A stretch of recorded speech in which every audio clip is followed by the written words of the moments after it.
రాయచోటి నియోజకవర్గంలో ప్రజా సమస్యల్ని తీర్చడమే తన లక్ష్యమన్నారు. ఎమ్మెల్యేగా ఎన్నికైన మండిపల్లి రాంప్రసాద్ రెడ్డి తన గెలుపు సంబరాన్ని ఐ న్యూస్ తో పంచుకున్నారు. తనపై నమ్మకంతో గెలిపించిన ప్రజలకు ఎప్పటికీ రుణపడి ఉంటానన్నారు. రాబోయే 5 ఏళ్లలో నియోజకవర్గాన్ని అభివృద్ధి పథంలో నడిపిస్తానంటున్న మండిపల్లి రాంప్రసాద్ రెడ్డితో మరిన్ని వివరాలు మా ప్రతినిధి శ్రీనివాస్ అందిస్తారు.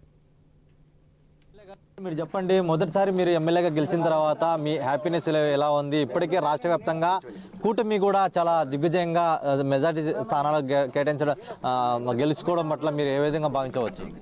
ముఖ్యంగా ఈ రాష్ట్రంలో ఒక దుర్మార్గుడు, ఒక డిక్టేటర్ను ఇంటికి సాగినంపిన ఘనత కేవలం ఆంధ్ర రాష్ట్ర ప్రజలకే దక్కింది.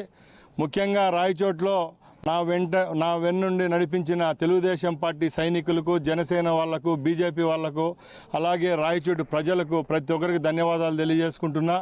అలాగే ఈ రాష్ట్రంలో ఇంత మెజార్టీకి కారణమైన ఉద్యోగ సోదరులకు మరొకసారి ధన్యవాదాలు తెలియజేసుకుంటున్నా. నా మీద పెట్టిన ఈ నమ్మకాన్ని ఎప్పుడు ఒమ్ము చేయను.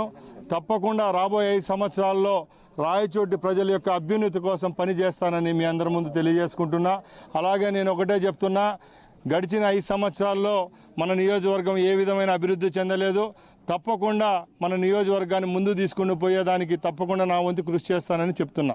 4 సార్లు గెలిచిన ఎమ్మెల్యే మీద మీరు మొదటిసారి చాలా టఫ్ ఫైట్లో గెలిచారు. దీన్ని రాయచోటి ప్రజలు ఏ విధంగా భావించవచ్చు? ముఖ్యంగా మీ అందరినీ ఒకటే చెప్తున్నాను, శ్రీకాంత్ రెడ్డికి నా 80 రోజుల ప్రచారంలో ఒకటే చెప్పా, నువ్వు నాకు పోటీ కాదు, నాకు పోటీ జగన్మోహన్ రెడ్డి. ఎందుకంటే శ్రీకాంత్ రెడ్డి ఏ రోజు నాకు ఓటు వేయమని ఆయన అడగలేదు. ఎప్పుడు చూసినా జగన్ సార్ కోటేయండి, జగన్ సార్ కోటేయండి అని అడిగినాడు. కాబట్టి ఈ విజయం మేము జగన్మోహన్ రెడ్డి పైన సాధించినానని చెప్తున్నా. అలాగే ఈ విజయానికి కృషి చేసిందంతా మా తెలుగుదేశం పార్టీ కార్యకర్తలు, రాయచోటి ప్రజలని మీ అందరి ముందు తెలియజేసుకుంటున్నా. తన గెలుపు కోసం కృషి చేసిన రాయచోటి ప్రజలు కూడా గుర్తుపెట్టుకుంటారని చెప్పి నూతనంగా ఎమ్మెల్యేగా కాబడిన మండిపల్లి రాంప్రసాద్ తెలుపుతున్నారు. ఇది ఆయన ఆనందం, ఆయన ఉత్సాహం కూడా చాలా రెట్టింపుగా కనిపిస్తుంది. రాయచోటి నియోజకవర్గ ప్రజలకు ఎల్లవేళలా తను కంటికి రెప్పలాగా కాపాడుకుంటూ వస్తానని చెప్పి నూతనంగా ఎమ్మెల్యేగా గెలుపొందిన మండిపల్లి రాంప్రసాద్ తెలుపుతున్నారు. ఇది రాయచోటిలో తాజా పరిస్థితి. Vote studio.